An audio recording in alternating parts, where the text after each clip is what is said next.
जस हिंदी देख रहे सभी दर्शकों को विक्रम की तरफ से नमस्कार, आदाब। रूबरू में आप सभी का स्वागत है।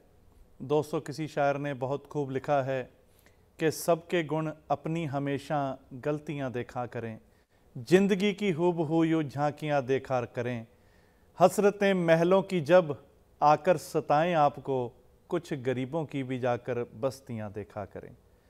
दोस्तों, ये शायर होता है जो हमारे आसपास तमाम ख्यालात बिखरे पड़े होते हैं, उन ख्यालात को कैसे अपने शब्दों में बांधकर एक माला की तरह पिरो कर रख देता है। और जब इन भावों को हम सुनते हैं तो एक कमाल का असर रखते हैं हमारे दिल पर। और ये छोटी छोटी बातें जो होती हैं, कई बार हम सुनते हैं, शेर सुनते हैं, छंद सुनते हैं, तो उनमें एक संदेश जो होता है बहुत एक गहराई होती है और एक भावों की बहुत बड़ी एक ऊंचाई भी होती है। लेकिन ये सब तब संभव हो पाता है जब एक ऐसे निखारने वाला एक श्रृंगारता है जिसे हम कवि कहते हैं, शायर कहते हैं। और आज भी जो हमारी गेस्ट हैं ये ऐसी ही एक कवित्री हैं जिन्होंने अपने आसपास की दुनिया को जो भी महसूस किया अपने शब्दों में ढाला और ऐसे ढाला कि कमाल कर दिया। आज हम आपकी इनसे मुलाकात करवाने जा रहे हैं डॉक्टर सुमन सुरभि जी, जो कि एक कवित्री हैं। आइए इनसे मुलाकात करते हैं और इनका स्वागत भी करते हैं। जी सुरभि जी, नमस्कार और बहुत बहुत स्वागत है आपका। नमस्कार। नमस्कार विक्रम जी और जस हिंदी के सभी श्रोताओं को जो भी देश विदेश से हमें देख सुन रहे हैं, मैं उनका हार्दिक अभिनंदन करती हूँ और सबको नमस्कार प्रणाम करती हूँ।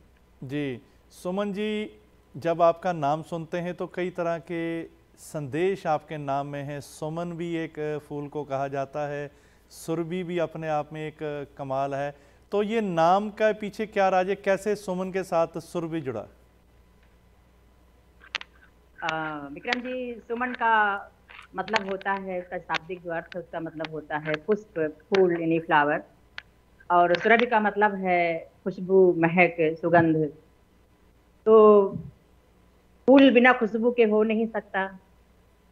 बिल्कुल। और उसकी जो सुगंध होती है वही उसको दूर तक ले जाती है, उसका सबको एहसास कराती है। देखने से तो इंसान देख लेता है, पर जो उसकी महक होती है वही उसे याद रहती है और वही उसे आनंदित करती है।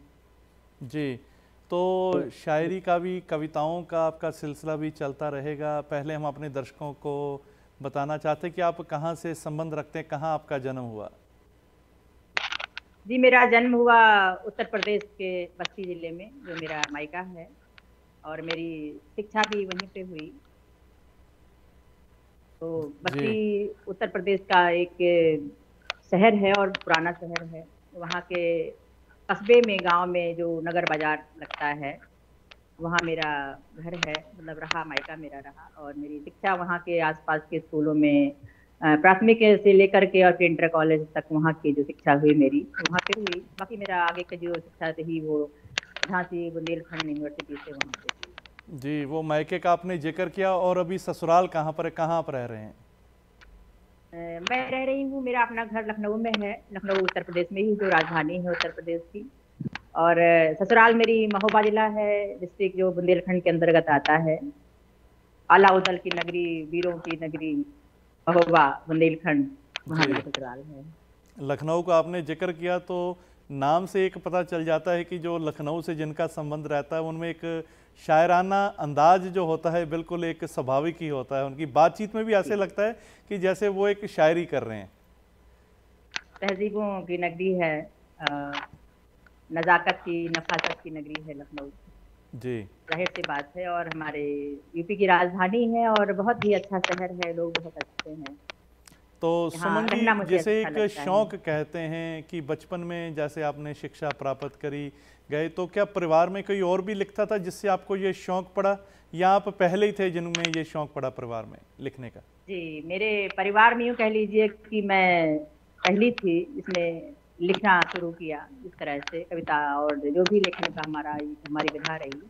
मेरे पापा जी को मतलब वैसे गाने गुनगुनाना, गाना उनको बड़ा ये शौक था और हम लोगों को हमेशा वो इस चीज़ के लिए प्रोत्साहित करते थे। तो मेरे पापा चूंकि गवर्नमेंट जॉब में थे, तो शहर से बाहर उनका रहना और हम लोग रहने के घर में, गांव में रहना, ये अपनी एक पारिवारिक परिस्थितियां थी, क्योंकि हम लोग शिक्षा वहाँ पे थी, हमारे ग्रैंडफादर थे, तो हम लोग को घर में रहना पड़ता था। जी। तो मैंने अपनी पहली कविता 8 साल की उम्र में लिखी थी।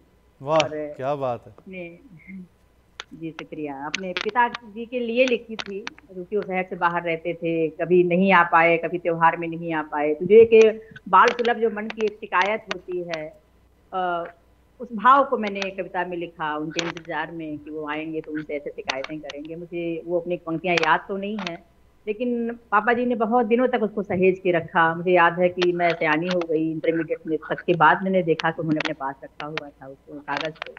तो जी, ऐसे मेरा मतलब शुरुआत हुई मेरे लेखन की। मेरी पहली कविता उनके लिए थी और उन्हीं के नाम लिखी थी मैंने। बिल्कुल। वैसे भी कहा जाता है कि एक जो बेटियों का स्नेह अपने पिता के साथ होता है, ये एक अलग तरह जी का ही रिश्ता होता है। एक प्रेम की डोर जिसे कहते हैं, ऐसी एक डोर होती है कि बहुत एक जी अटैचमेंट रहती है पिता की बेटी के साथ और बेटी के अपने पिता के साथ। और वही जो रिश्ता था, किसी कारण से जो दूरी बनी, तो वो आप में कह सकते हैं कि एक ऐसा एक विरह का शौक पैदा हो गया जो आपने अपने पिताजी के लिए प्रथम कविता जी, लिखी। बिल्कुल कह सकते हैं, बिल्कुल कह सकते हैं उसको, जी। तो कि बातों दर्द का तो वैसे जी, भी अभिव्यक्ति का पहला माध्यम बनता है। बिल्कुल। वो जिस भी रूप में था, वो सामने आया। जी। तो सुमन जी, मैं चाहूँगा कि बातों का सिलसिला भी जारी रहेगा, हमारे दर्शकों को आप कुछ सुनाइए। जी, बिल्कुल। मैं, जैसे आपने कहा कि हमें संसार में यदि हमें किसी को देखना है, तो हमें उनके दर्द देखना चाहिए। तो उसी से कुछ संबंधित मैं 4 पंक्तियाँ जो हैं जोड़ती हूँ, कि जहाँ का दर्द अपने दिल में गर महसूस हो जाए, आहा। जहाँ का मतलब संसार का, जी। कि जहाँ का दर्द अपने दिल में गर महसूस हो जाए, धधकती धूप खुद गर्जी की माहें पूछ हो जाए, आहा। समा इंसानियत की गर रहे रोशन दिलों में ही, तो जी। माटी का हर एक जलता दिया फानूस हो जाए। क्या बात है, क्या बात है, तो बहुत खूब। माटी का हर एक जलता दिया फानूस हो जाए। तो इसको मैं इसी रूप में मानती हूँ कि इंसानियत के नाते हमारा पहला फर्ज ये बनता है कि हम अपने आसपास में जो पीड़ा है, या जो कोई तकलीफ है, या जो कोई कुरीति है, उसे दूर करने की कोशिश करें और उसे अपने कलम के माध्यम से सबके सामने ले आएं। बिल्कुल। ऐसा मेरा और प्रयास जैसे रहा आपने है कहा कि कि अगर इंसान है तो इंसानियत का दर्द होना दिल में बहुत ज़रूरी है। जिसके दिल में बहुत दूसरे जरूरी के है। लिए दर्द ना हो, वो इंसान देखने में तो हो सकता है, लेकिन अपने कर्मों से इंसान नहीं हो सकता। बिल्कुल, बिल्कुल, जी। बिल्कुल सही कहा आपने। जी। तो सुमन जी, जैसे आपने कहा कि एक परिवार में से आपने एक लिखना स्टार्ट किया, और उसके बाद कौन कौन से उस समय आप कवियों को सुनते थे जिनको सुनकर मन पर एक प्रभाव पड़ा? उस समय तो मैं, शिक्षा का दौर था, और तब मैं नहीं जानती थी कि इस तरह से कवि या कवि सम्मेलन या ऐसी कोई चीज होती भी है। जो हम लोगों के कोर्स में थे, मीरा, तुलसी, सूर, कबीर, जायसी, इन्हीं को पढ़ते थे और ये जानते थे कि यही कवि हैं, यही लेखक हैं। तो मीरा की रचनाएं, कबीर की रचनाएं बहुत प्रभावित करती थी। और हम ये सोचते थे कि जो जो काव्य के रूप में इन्होंने लिखा है, तो क्या इसको हम लोग अपनी भावों को कविता के रूप में नहीं लिख सकते। तो वो एक जो प्रेरणा थी, तो धीरे धीरे भावभूमि बदली, बचपन में कुछ और लिखा, और उम्र के बढ़ने के साथ साथ भावभूमि बदली, जज्बात बदले, और लेकिन कविता चलती रही। पढ़ाई के समय में जब भी खाली समय मिलता था, तो कुछ ऐसे ही लिखने के प्रयास करते थे। तब शिल्प उतना अच्छा नहीं हो पाता था, ये नहीं जानते थे इसका गणित क्या होता है, इसका विधान क्या होता है, लेकिन भाव जो थे उन्हें कविता में ढालना बचपन से ही शौक था। और धीरे धीरे वो फिर उसमें उसको परिमार्जन करना, उसका और उसमें निखार लाना, सीखना, क्योंकि सीखना सतत प्रक्रिया होती है।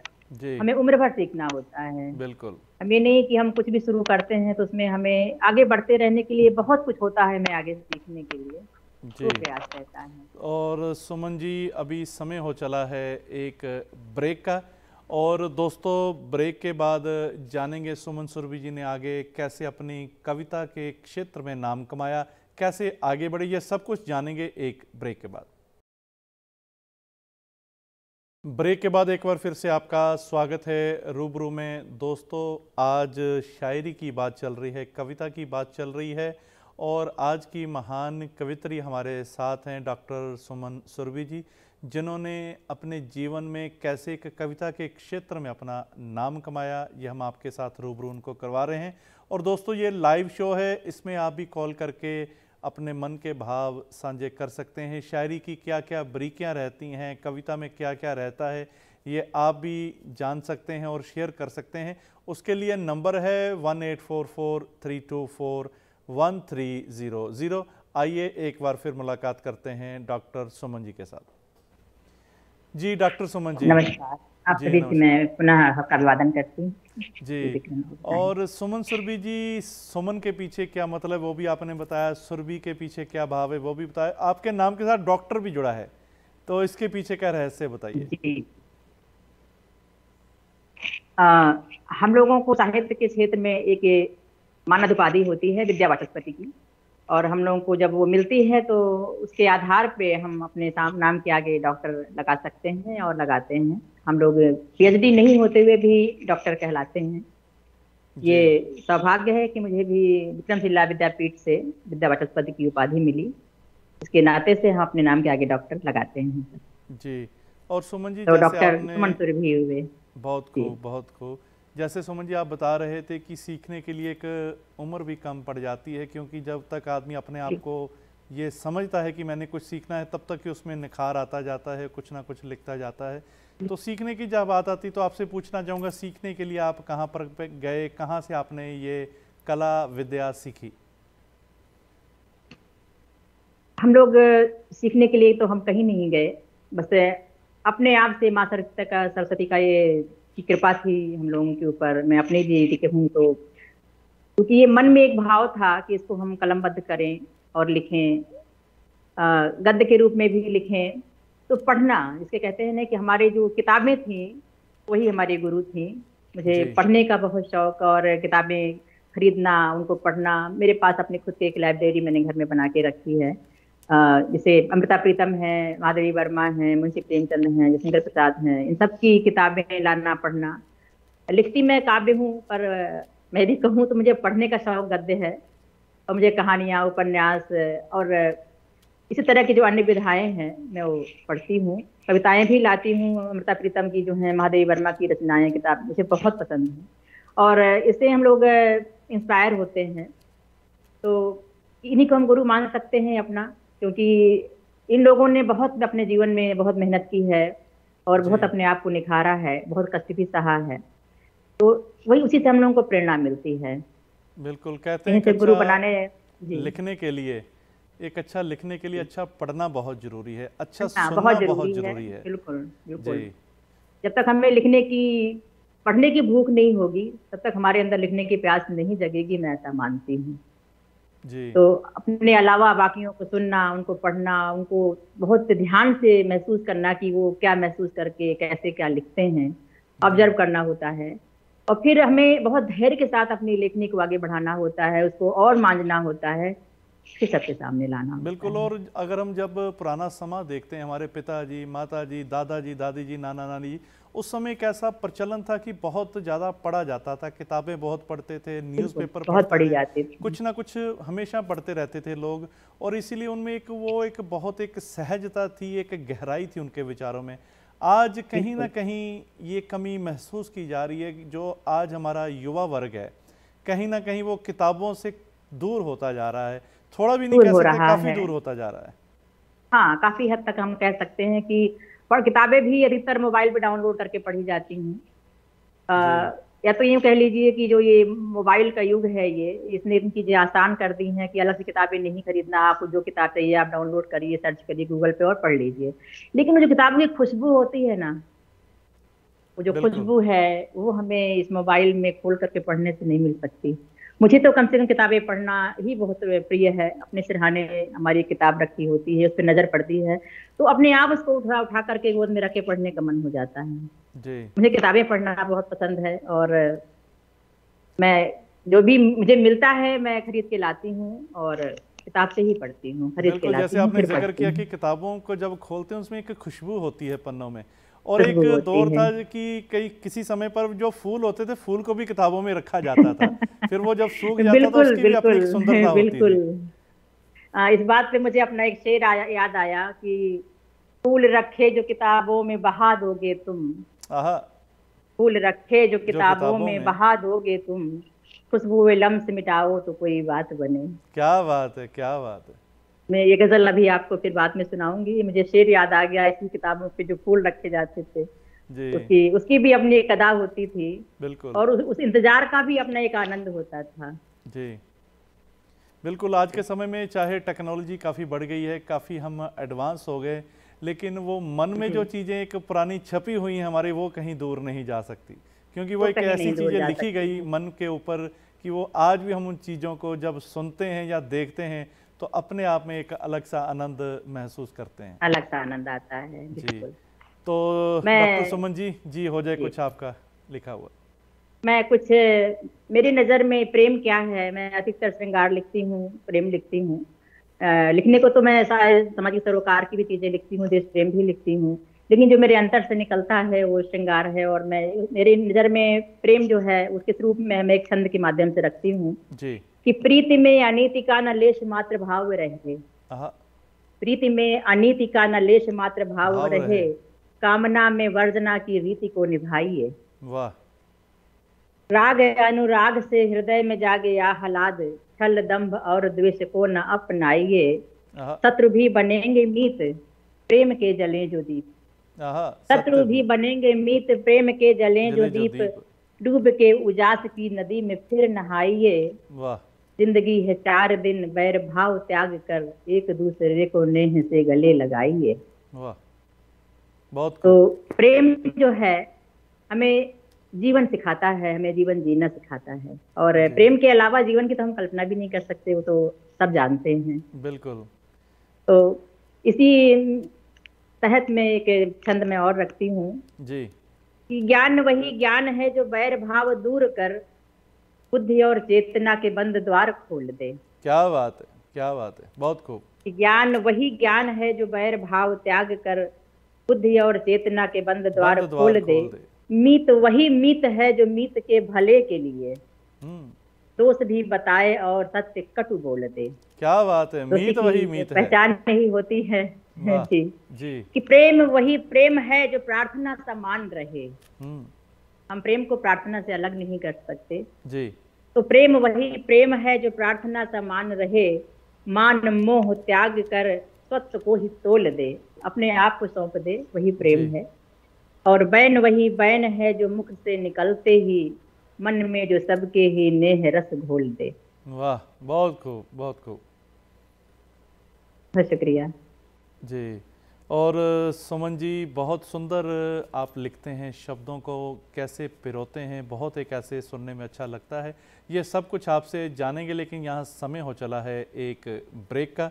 और दोस्तों कहीं ना जाइएगा, ब्रेक के बाद और भी जानेंगे कौन कौन सी विद्याएं, कौन कौन सी कलाओं में डॉक्टर सुमन सरबी जी लिखती हैं, यह सब कुछ इससे सुनेंगे, लेकिन एक ब्रेक के बाद। ब्रेक के बाद एक बार फिर से आपका स्वागत है रूबरू में। दोस्तों आज शेर व शायरी की महफिल जमी हुई है। आज हमारे साथ हैं आज की महान कवित्री डॉक्टर सुमन सुरभि जी, जिनके नाम से ही ऐसा एक पैगाम मिलता है, एक संदेश मिलता है कि कैसे फूलों में एक महक छुपी हुई है। इनके नाम के द्वारा ये संदेश सुनने को मिलता है। और ये लाइव शो है, आप भी कॉल करके हमसे बात करिए। उसके लिए नंबर है 1844-324-1300। आइए एक बार फिर मुलाकात करते हैं डॉक्टर सुमन सुरभि जी से। जी सुमन जी, एक बार फिर से स्वागत है आपका। बहुत शुक्रिया, स्वागत है आपका। जी सुमन जी, जब जैसे आपने कहा परिवार में जब आपने लिखना स्टार्ट किया तो उस समय की बात पूछना चाहूँगा, परिवार में किसने सपोर्ट किया आपको ज़्यादा, पिताजी ने, माताजी ने, किसने ज़्यादा सपोर्ट किया कि आप लिख रही हैं तो बहुत अच्छा लिख रही हैं, लिखते रहिए?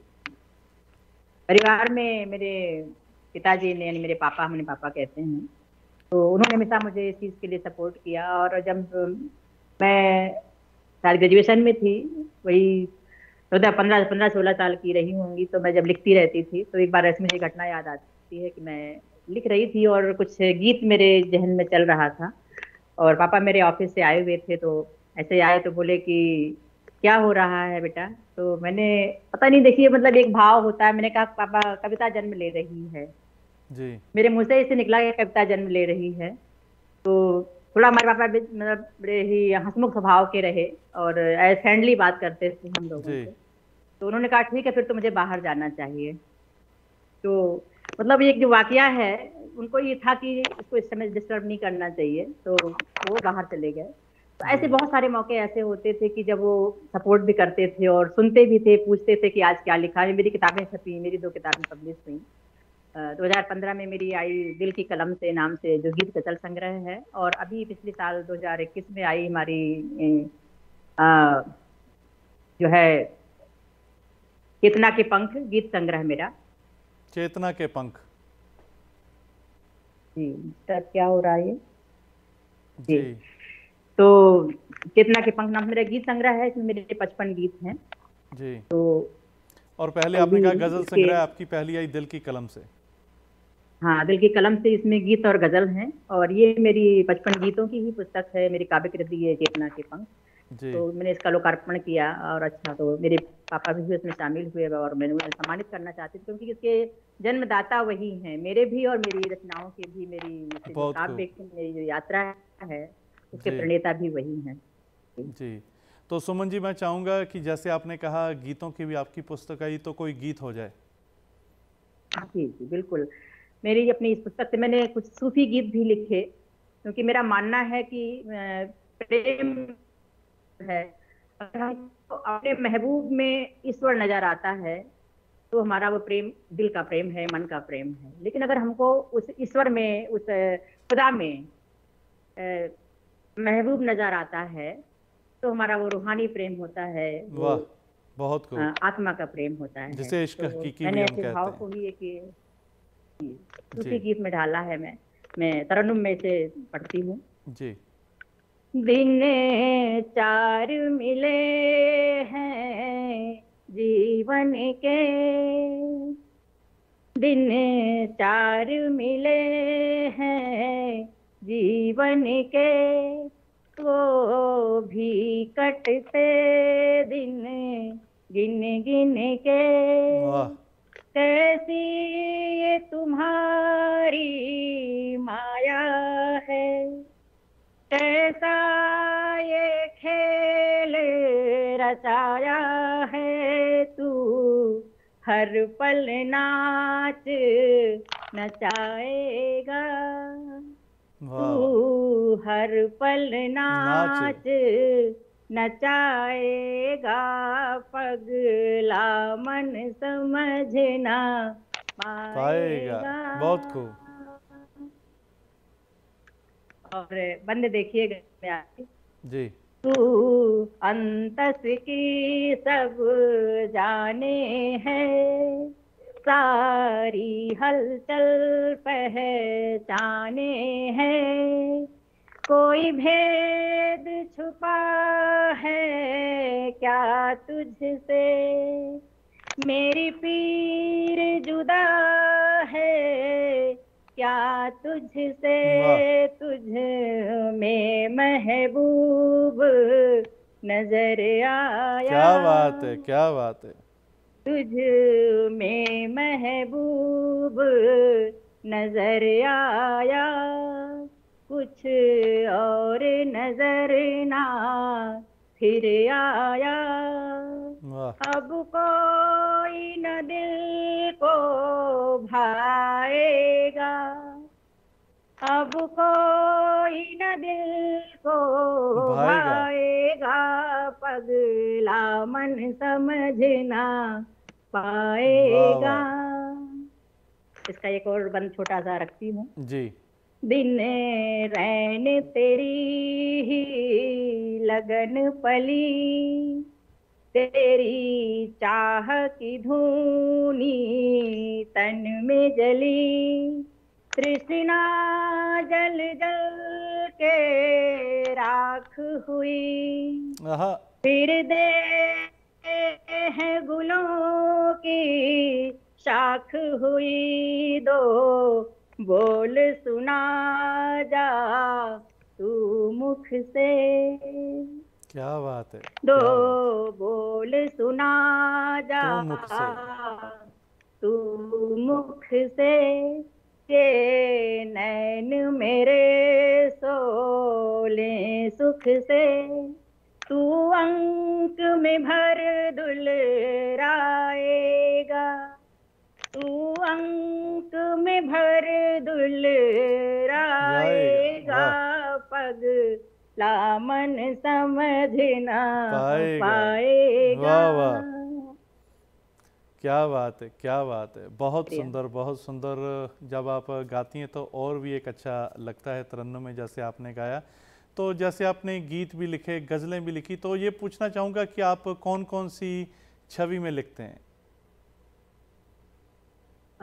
छवि से मतलब आपका रस है कि मैं किन रसों में लिखती हूँ, किन भावों में लिखती हूँ। जी तो गीत जैसे मैंने अभी आपसे कहा कि मैं गीत प्रेम श्रृंगार लिखती हूँ, और प्रेम का ये जो सर्वोत्तम रूप है, जो ईश्वरीय प्रेम हम कह सकते हैं, सूफी गीत, ये भी जी मैं लिखती हूँ। नारी सरोकारों पे लिखती हूँ, देश प्रेम भी लिखती हूँ।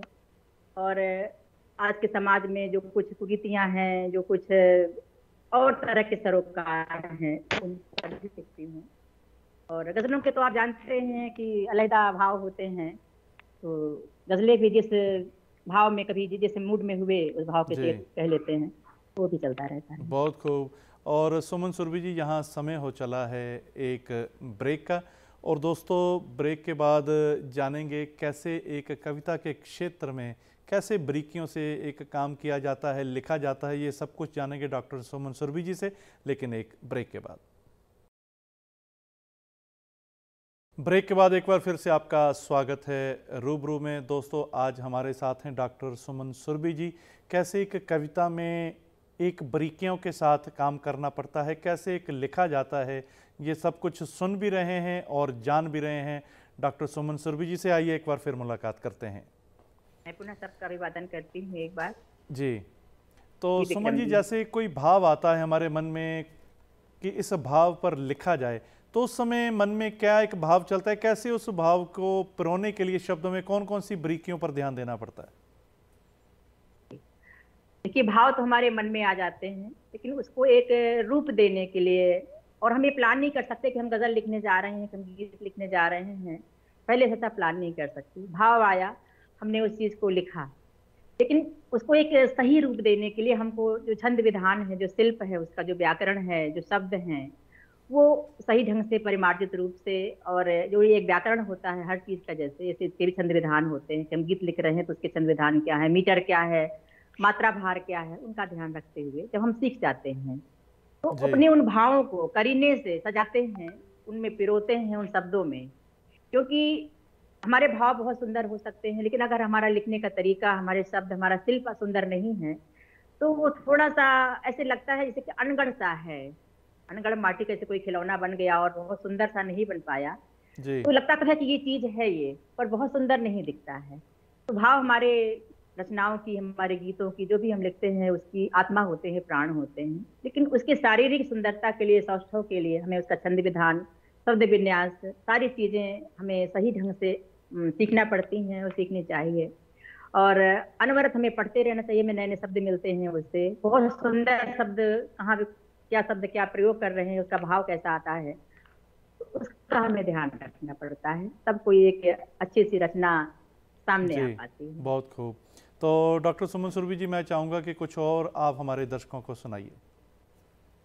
कि जैसे मैंने आपसे कहा कि गजल है, जैसे गजल अपने आप में एक बड़ी खूबसूरत, बड़ी ही नाजुक सी विधा है लेखन की, जो कि हिंदी में भी लिखी जाती है, उर्दू में भी लिखी जाती है। जी तो गजल के मामले में मैं इसे अभी कुछ अपने शेर रखती हूँ आपके सामने।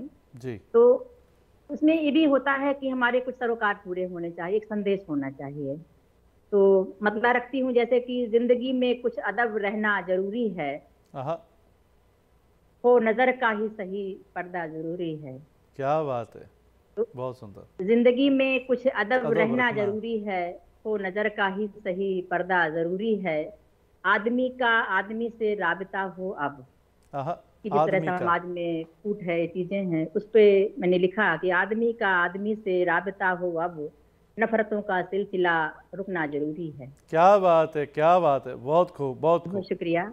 और जी, अब जैसे कहते हैं अलहदा भाव होते हैं गजल में, तो प्रेम का भी इसमें एक भाव आ गया कि रंग लाएगी हमारे प्यार की खुशबू, आहा, कुछ मुलाकातें मगर होना जरूरी है। वाह वाह, बहुत खूब। तो दूरियां बढ़ने लगेंगी, चुप रहे अगर हम, किसी भी मसले पे मिल बैठ के बात करने की जो बात आती है उसको हमने ऐसे अपने एक शेर में पिरोया जी, कि दूरियां बढ़ने लगेंगी, चुप रहे अगर हम, बैठकर हालात पर चर्चा जरूरी है। क्या बात है, क्या बात है, बहुत खूब। और इसका एक और शेर सुनिएगा कि हौसले की हार होना गैर मुमकिन है। हौसले हौसले की की। हार होना गैर मुमकिन है, पर लड़ाई का हुनर आना जरूरी है। लड़ाई का मगर होना आना सिर्फ जरूरी। जी सिर्फ हौसलों से ही युद्ध नहीं जीते जाते, कोई भी युद्ध हो, जी, मतलब वो बड़े पैमाने पे ना सही, उसके लिए लड़ने का हुनर भी आना चाहिए, वो बहुत बहुत खूब। जरूरी होता है। जी तो एक और गजल में रखना चाहती हूँ। और मैं, आप यदि कहें तो मैं तरन्नुम में ही पढ़ती हूँ या फिर मैं तहत में भी पढ़ती हूँ उसको कि जी। दामन मेरी हयात का खुशियों से भर गया। दामन मेरी। दामन मेरी हयात का, हयात का मेरी जिंदगी का जी, खुशियों से भर गया, जागीर कोई दिल की मेरे नाम कर गया। क्या बात है, और वाह। बहुत शुक्रिया। अब दिन को चैन है न मुझे रात को सुकून, हम्म। एक ऐसी दवा दे के मेरा चारा गर गया। हा। कैसे करे यकीन कोई दिल की बात का, हम्म। पूछा जो हाल दर्द तो फिर मुकर गया। वाह, बहुत खूब।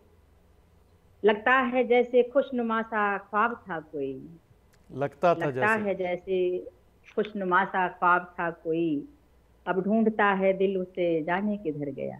वाह वाह, और बहुत खूब। इसी भार जिस पे एक शेर और रखती हूँ कि रंगत में क्यों गुलों के हैं मायूसियां घुली। हम अपने आसपास देखते हैं जो जी हमारे समाज में जो बेटियों के साथ, जो बहनों के साथ जो अनाचार होते हैं, उससे पीड़ा को शेर में पिरोया कि रंगत में क्यों गुलों के हैं मायूसियां घुली, वो कौन था जो खुशबुओं के पर कतर गया। वाह वाह वाह वाह, बहुत खूब। वो कौन था जो खुशियों के पर आखिर, कतर गया। हाँ, वो कौन था जो खुशबुओं के पर कतर गया, आ फिर उसी फलक के तले लौट जाएं हम, हम्म। इस अजनबी शहर से तो अब जी ही भर गया। हा, क्या बात है, क्या बात है, बहुत खूब। शुक्रिया। जी। तो वाकई ही बहुत सुंदर, जैसे आप लिखते हैं, चाहे वो गज़ल है, चाहे वो गीत हैं, चाहे छंद है, बहुत सुंदर। हर रंग में आप ने बखूबी वो एक कमाल किया है, शब्दों को कैसे एक पिरोया जैसे आपने, और अलग अलग से भाव जो रखे। यही एक कवि की, एक शायर की खासियत होती है कि कई बार देखते तो सभी हैं आसपास क्या हो रहा है, भाव सभी के मन में आते हैं, लेकिन एक जो कवि होता है उसको एक इतने तरह से सुंदर तरीके से, जैसे कहते हैं वो गुलदस्ता एक बना देता है जी, कि हर तरह तरह बिल्कुल। के फूलों को एक जगह समा कर कैसे एक खुशबू भी आती है और देखने में भी सुंदर लगता है। और ऐसा ही आपने अपनी शायरी जी, में, अपनी कविता में आपने किया। और ये पूछना चाहूँगा कि एक कवि सम्मेलन जो होते हैं तो उसके लिए कहाँ कहाँ पर आपका जाना हुआ। कवि सम्मेलन मैंने लगभग 5 साल पहले मंचों पे जाना शुरू किया। लिखती तो मैंने से बताया, मैं बचपन से ही लिखती हूँ। जी तो पहला मंच मेरा रीवा का हुआ था, रीवा मध्य प्रदेश में है जो हमारे यहाँ। और उसके बाद फिर ऐसे ही जहाँ से भी मुझे सम्मानित मंचों से आमंत्रण आए, तो वहाँ मैंने जाकर के काव्य पाठ किया। और मेरा बहुत सौभाग्य रहा कि मुझे बहुत ही सुखद अनुभव रहा, अच्छा अनुभव रहा कि सम्मानजनक ढंग से लोगों ने सुना, साहित्य को पसंद किया। और कहते हैं, बहुत कहा जाता है कि मंचों पे साहित्य नहीं सुना जाता, मंचों से साहित्य नहीं पढ़ा जाता, जी पर मुझे ऐसा नहीं लगता है। मैं ये मानती हूँ कि जो हम पढ़ेंगे, जो हम परोसेंगे, वो लोग खाएंगे। हम जी। क्या सुनाना चाहते हैं, हम समाज को क्या संदेश देना चाहते हैं मंचों के माध्यम से, तो वो भी एक माध्यम है। बिल्कुल। तो वहां से हम क्या सुनाना चाहते हैं आम जनता को, हम साहित्य को का प्रचार प्रसार कैसे करना चाहते हैं, तो हम पे निर्भर करता है। और हमारा प्रयास ये रहता है कि मंचों से अच्छी चीजें, अच्छे संदेश, सुंदर गीत, सुंदर कविताएं पढ़ें, और पसंद भी किए जाते हैं।